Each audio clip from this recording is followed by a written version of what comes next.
कालच्या त्यांच्या वर्कशॉपमध्ये त्यांनी ज्या ज्या गोष्टींचा उल्लेख केला त्यातील सर्वात पहिलं त्यांचं मुंबईची जमीन मुंबईकरांच्या घरासाठी महापालिकेच्या मालकीच्या जमिनी खासगी विकासांच्या घशात न घालता तिथे मुंबईकरांची सेवा करणाऱ्या शासकीय महापालिका बेस्ट आणि पोलीस कर्मचाऱ्यांना तसंच गिरणी कामगारांना हक्काचं घर देणार याच्यात सांगू इच्छितो मी।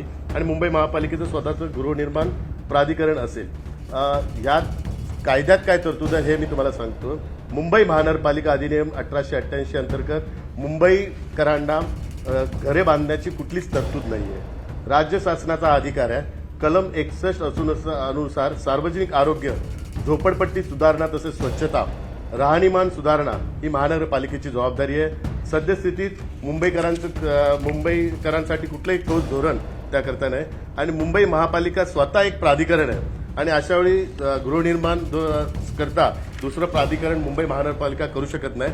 आणि जर धोरण बनवण्याचं असल्यास महाराष्ट्र शासनाचे नगरविकास व गृहनिर्माण विभागाची परवानगी घेणे आवश्यक आहे आणि त्याकरता राज्य सरकारमध्ये बहुमत आवश्यक आहे। पण 20 आमदारांच्या संख्येवर त्यांना ह्या गोष्टी शक्य होणार नाहीये कारण राज्य सरकारमध्ये त्यांचं बहुमतच नाहीये। त्यामुळे ही गोष्ट कायदेशीरदृष्ट्या होऊच शकत नाहीये।